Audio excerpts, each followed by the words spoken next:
तो क्या हाल है आप लोगों का, कैसे हैं आप लोग? उम्मीद है सब ठीक होंगे, मजे में भी होंगे, क्योंकि संडे था आज और इससे अच्छा गिफ्ट आई थिंक मिल नहीं सकता कि कोहली की सेंचुरी आ जाए।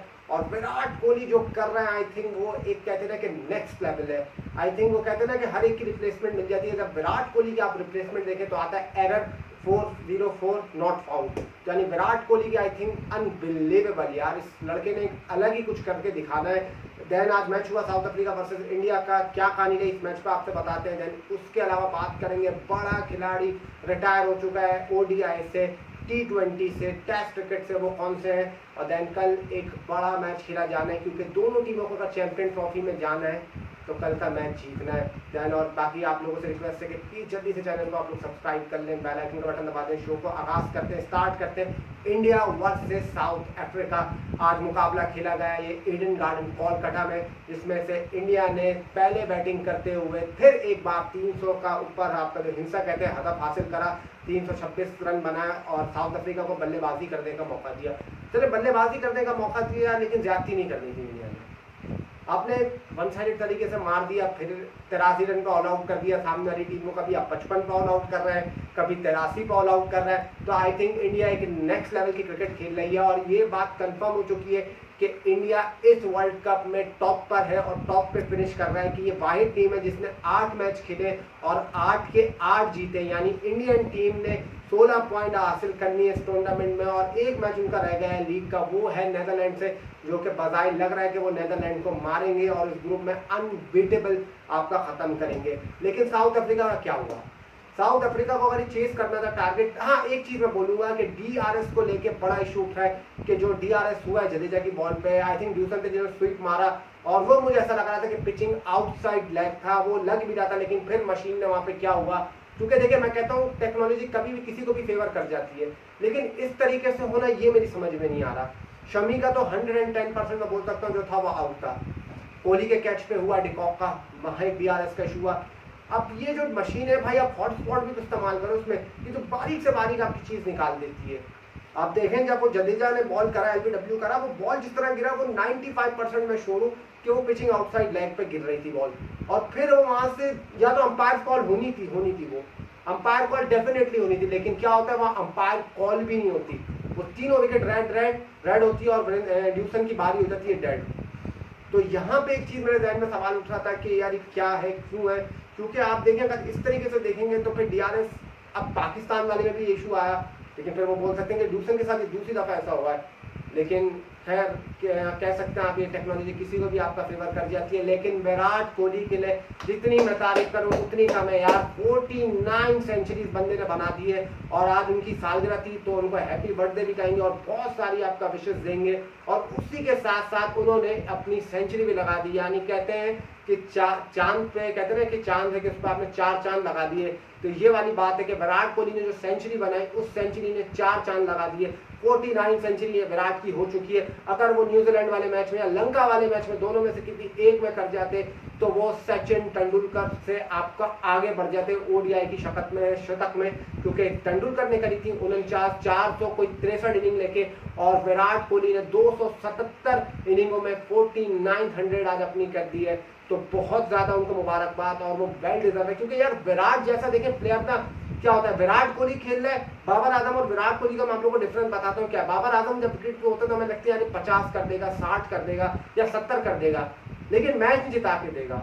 लेकिन विराट कोहली अब तक खड़ा रहता है, मैं उम्मीद यार विराट आता है यानी मैच जिता देगा, विराट को आउट करना है, विराट आउट हो गया तो मैच जीत जाएंगे, विराट खड़ा रहेगा तो कुछ भी कर सकता है, क्योंकि वो किंग कोहली है, वो चेस मास्टर है यार, वो अनदर लेवल पे खेल रहा है। 4900 मजाक नहीं होता। उस बंदे ने तेंदुलकर साहब समझ ले 190 मैचेस कम खेले और उसमें 49 सेंचुरियां उसकी हैं, तो फिर आप देख लें क्या लेवल है उस बंदे का। मैं ये नहीं बोल रहा कि कोई सचिन तेंदुलकर बहुत छोटे प्लेयर है, no doubt Sachin Tendulkar is one of the best player और जिस एरा में उन्होंने खेला है वो बहुत अच्छे बॉलर थे, लेकिन आज भी विराट कोहली भी अच्छे आपको बॉलरों को खेल रहा है, लेकिन रन थोड़ा नहीं होते जिस तरीके से बल्ले में आपका आ रहा है। और साउथ अफ्रीका का क्या हशर हुआ है, यानी अफ्रीका इसका मतलब अगर टॉस हारेगा तो मैच हार जाएगा, लेकिन एक तरीके से आप कह सकते हैं कि उनके लिए ब्लेसिंग एंड डिस्गाइज, क्योंकि वो उनके एक बैड डे आ गया सेमीफाइनल से पहले साउथ अफ्रीका का, लेकिन इंडिया का अभी तक इस टूर्नामेंट में एक भी बैड डे नहीं आया। ये चीज इंडियन फैंस के लिए थोड़ी सी आपका खटक रही है, थोड़ी सी आपका परेशानी की बात है कि आप लोगों का एक बैड डे भी नहीं आया। मैं उम्मीद करता हूँ बैड डे ना आए, अगर सेमीफाइनल में आ गए तो बहुत दुख होगा कि इतने 9 मैचेस जीतने के बाद आप डायरेक्ट वहाँ से हार के बाहर हो रहा हो। लेकिन खैर क्या है, तो आने वाले टाइम पे इसमें बात करेंगे कि भाई क्या सिनेरियो, क्योंकि ये बात तो कंफर्म है, टीम इंडिया अब नंबर 1 पे है, नंबर 1 पे ही रहेगी। और Virat Kohli no doubt is outstanding player और मैन ऑफ द मैच भी वो बने। बाकी जडेजा ने बहुत ही प्यारा बॉल करा है, 5 विकेट आज वो फिर ले गए। फिर जडेजा हो, शमी हो, बुमराह हो, सिराज हो, कुलदीप हो, कभी कोई लेके जा रहा है, कभी मैं लेके जाऊँ तो कभी तुम लेके जाओ, यार कहानी है।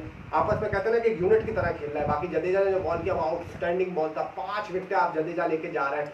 शमी ने विकेटें दी और शमी आई थिंक 4 मैचेज में उनकी कुछ 16-17 विकेटें हो गई। अगर वो शुरू से खेल रहे होते तो फिर वो कितनी विकेटें ले जाते थे। और मोहम्मद शमी को भी बहुत बहुत आपका कॉन्ग्रेचुलेशन। रविंदर जडेजा को आपका बहुत बहुत कॉन्ग्रेचुलेशन कि उन्होंने जिस तरीके से करा और पूरे यूनिट ने। आज साउथ अफ्रीका के नेट रन रेट भी अच्छा खासा गिरा। ऑस्ट्रेलिया के बाद एक सुनहरी मौका है, टॉप 2 पे वो फिनिश करते हैं, टॉप 3 पे करते हैं। ये तो ऑस्ट्रेलिया के हाथ में, क्योंकि उनके 2 मैच हल्के हैं और वो मुझे पता है बांग्लादेश और अफगानिस्तान, बांग्लादेश का तो मैं गारंटी से कह सकता हूँ कि बहुत बुरा असर करेंगे। ऑस्ट्रेलिया और अफगानिस्तान का क्या होता है वो तो आने वाले टाइम पे पता चलेगा।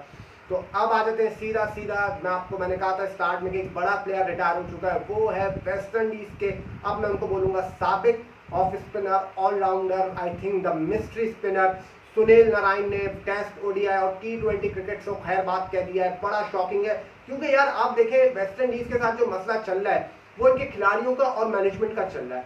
रसल हो, उसके अलावा सुनील नारायण, इवन लुइस, जितने भी नाम, क्रिस गेल, ये जितने लड़के हैं, ब्रावो, पोलार्ड, ये सब ये छोड़ रहे हैं। इनकी आपस में हेटमायर की पिछली बार फ्लाइट मिस हुई कि उनको आने नहीं दिया, जिसकी वजह से क्वालिफिकेशन नहीं बनी 2022 के T20 वर्ल्ड कप में। तो नारायण का रिटायरमेंट लेना ये बहुत शॉकिंग है। या तो फिर ये लीगें आ रही है बीच में, या फिर आपस में बोर्ड आपका हासिल नहीं कर रहा है। अगर भाई वेस्ट इंडीज क्रिकेट को अपनी क्रिकेट बेहतर करनी है, कुछ बचाना है, कुछ रखना है, तो आपस में मसले सॉल्व कर लो, वरना मसले सॉल्व नहीं करोगे। ये आपकी क्वालिफिकेशन इस बार वर्ल्ड कप में नहीं होगी, अगली बार आपकी T20 में नहीं होगी। तो आप होस्ट, तो आप लोगों को टिकट मिल गया वर्ल्ड कप खेलने का, वरना आप लोगों को वर्ल्ड कप खेलने का कोई चांस नहीं मिलेगा।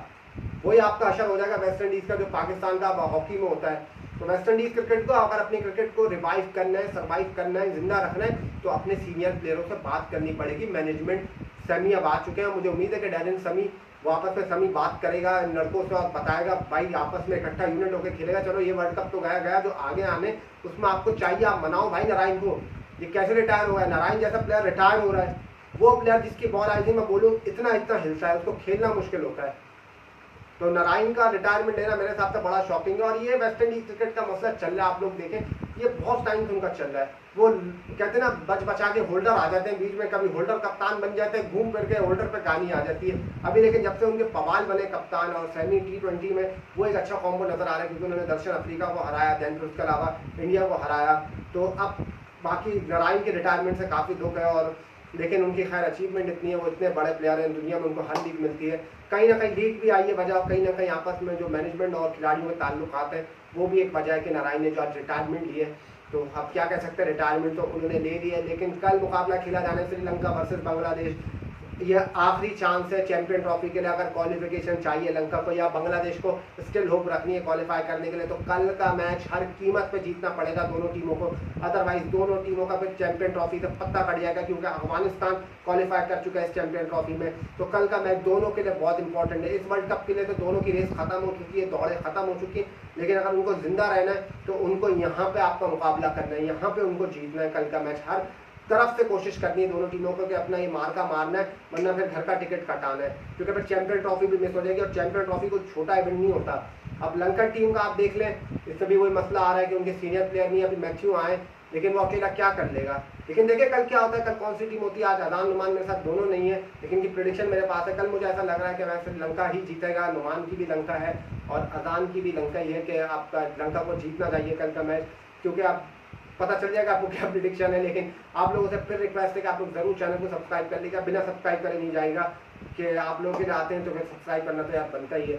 बाकी विराट कोहली को बहुत बहुत आपका कॉन्ग्रेचुलेशन बर्थडे पे 49वीं सेंचुरी। उम्मीद करता हूँ कि अगले संडे को मैं बोलूँगा 50वीं सेंचुरी, यानी अब की बात 50वीं बार। तो इसी पे शो का इख्तिताम करेंगे, चैनल को सब्सक्राइब कर लीजिएगा। तब तक के लिए अल्लाह हाफिज़, टिल देन अल्लाह के बाद।